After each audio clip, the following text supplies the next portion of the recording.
ये कहानी सिर्फ मोहब्बत की नहीं थी। ये दो खानदानों की दुश्मनी, जिद और बरसों पुरानी नफरत के बीच जिंदा बच जाने की कहानी थी।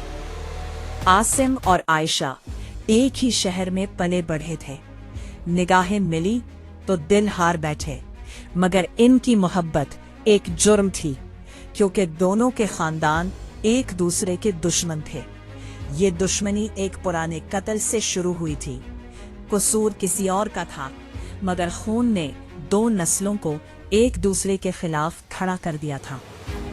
जब आसिम ने शादी की बात की तो जवाब में धमकी मिली। आयशा के बाप ने कहा, ये रिश्ता हुआ तो लाशें गिरेंगी। आयशा को कैद कर दिया गया, फोन छीन लिए गए, मगर मोहब्बत ने हार नहीं मानी। खिड़की पर हल्की सी दस्तक सुनकर आयशा चौंक जाती है।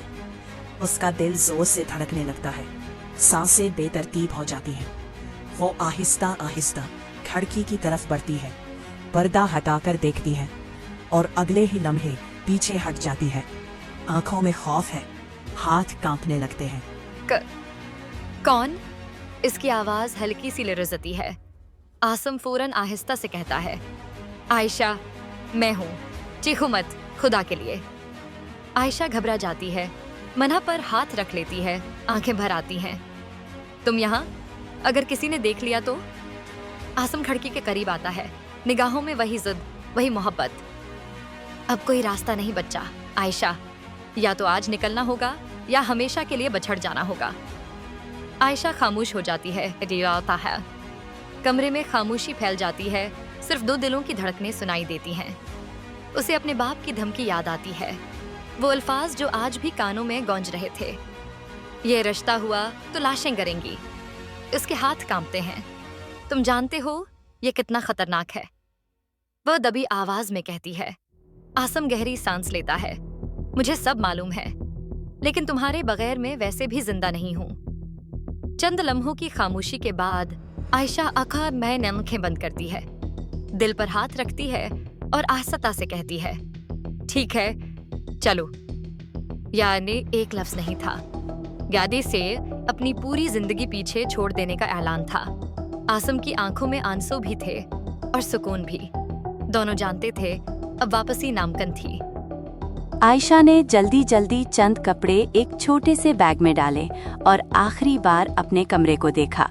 ये वही कमरा था जहां उसने ख्वाब देखे थे और आज उन्हीं ख्वाबों को तोड़कर जा रही थी। वो आहिस्ता से खिड़की के रास्ते बाहर आती है। आसिम नीचे खड़ा उसका हाथ मजबूती से थाम लेता है। चांदनी मध्यम थी और सुत दीवारों पर खामोशी से सरक रहे थे। दोनों दबे कदमों पिछले सहन से निकलते हैं, सांस रोके हुए। घर का दरवाजा पीछे रह जाता है और उसके साथ परसों की कैद भी। गली में कदम रखते ही आयशा का दिल फिर से जोर से धड़कने लगता है। हर साया उन्हें देखता हुआ महसूस होता है। दूर कहीं कुत्ते के भौंकने की आवाज आती है और आयशा घबरा कर आसिम का बाजू पकड़ लेती है। डर मत, आसिम आहिस्ता से कहता है, बस थोड़ा सा और। वो जल्दी जल्दी गली के मोड़ मुड़ते हैं, अंधेरे में गुम होते हैं। ये फरार सिर्फ घरों से नहीं था, ये अपने माजी से भागना था और उन्हें मालूम था असल मुश्किल अब शुरू होने वाली है।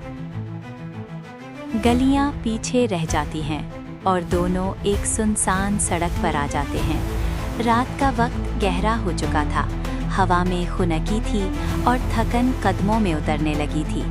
काफी दौर चलने के बाद सामने एक पुराना सा बस स्टॉप नजर आता है। वहाँ एक बल्ब चल रहा था जो कभी रोशन होता और कभी मध्यम पड़ जाता। आयशा ने बैग को मजबूती से थाम लिया और आहिस्ता से बोली, क्या वाकई कोई बस आएगी?